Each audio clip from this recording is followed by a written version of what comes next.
US and Lithuanian officials have revealed that the first batch of F-16 fighter jets has arrived in Ukraine after more than a year of negotiations and pilot training.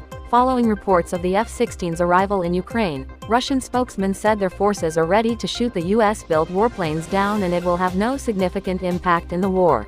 The Zubilo robotic vehicle is currently undergoing intensive testing by the Russian armed forces. This unmanned vehicle promises to enhance the logistical and offensive capabilities of the Russian army in Ukraine. Currently, test is being conducted across various branches of the military, which are crucial for evaluating the vehicle's performance in terms of autonomy, cross-country capability and weight. According to recent images circulated on the internet, Marine Corps of the People's Liberation Army has incorporated bird-shaped reconnaissance drones in one of its units. Technical details and specific characteristics of these drones remain confidential, but their deployment within the PLA forces has been confirmed.